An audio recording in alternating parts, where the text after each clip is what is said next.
Hello and welcome to this video on inflation. I'll be taking you through everything from what it is to why it's so important for everyone to understand. So let's get straight into it.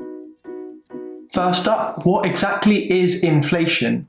Well, it's when the price of goods goes up over time. So a chocolate bar in 2005 might have been on sale for 10p, but in 2020, that very same chocolate bar, same ingredients, same size, everything about it is the same, is on sale for 30p.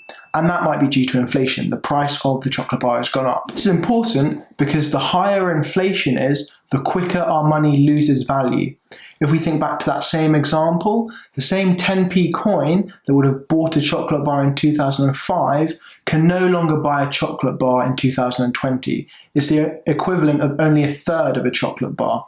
So the higher inflation is, the faster our money loses its value. So now that we've covered the theory behind what inflation is, let's get into the real numbers of what inflation is like here in the UK. What you're looking at right now is a graph from the Office for National Statistics. The link to that will be in the description below. And what you can see is the annual inflation rate for every year from 1949 up until 2019. So for example, in 2019, the inflation rate was 2.6%. And from this graph and the data I've got from the Office for National Statistics, I've worked out that the average inflation rate per year between 1989 and 2019, that's the most recent 30-year period, was 3.3%.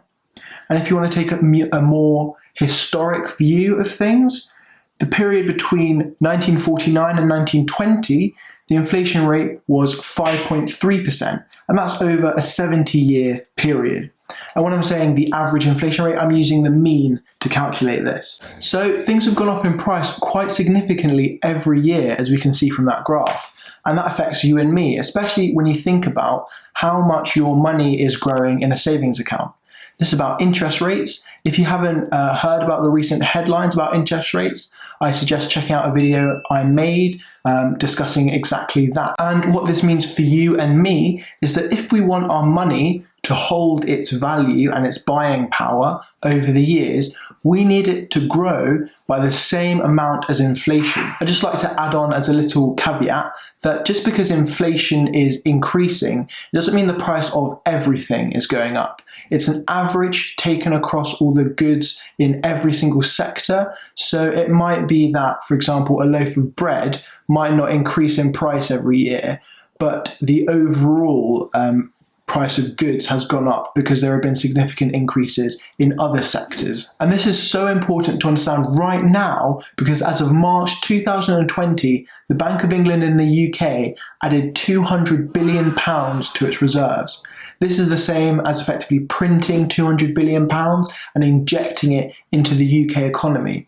It's a measure that has also been adopted in the US by the Federal Reserve, and it's something that is recognised to be inflationary, something that causes inflation. So this brings us nicely on to the next part of the video, which is why does inflation occur? Well, it happens when the growth of income or spending is faster than the growth of production of goods or products. And this makes sense because the only thing you can do with money is buy stuff, and these are goods or products.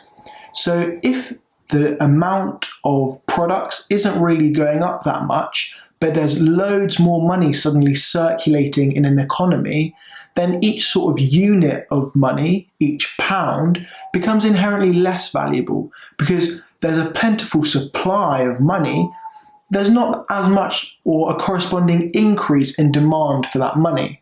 So money sort of loses value and goods increase in value. Now, I can't predict exactly which parts of the UK economy are going to be hit by inflation as a result of this cash injection into the economy.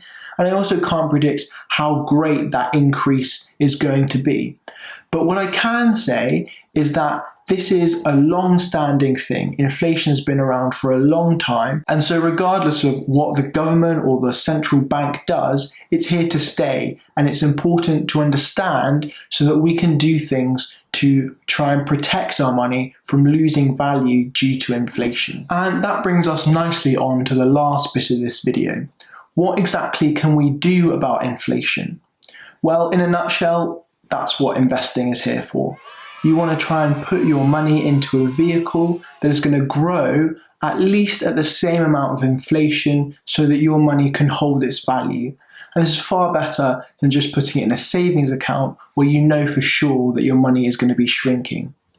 This is pretty much what my YouTube channel is here for and why I wanted to make it, so that people can be better positioned to invest in whatever strategy or vehicle suits them and their needs. So on my channel, I'm going to be talking about lots of different strategies. I'm going to be talking about what I do. So if you're interested to learn more about that kind of thing, please consider subscribing. And if you found value in this video, please leave me a like, leave me a comment down below, and let me know if there's anything in particular that you want me to talk about. So that's it for this video. Thank you very much for watching and have a lovely day.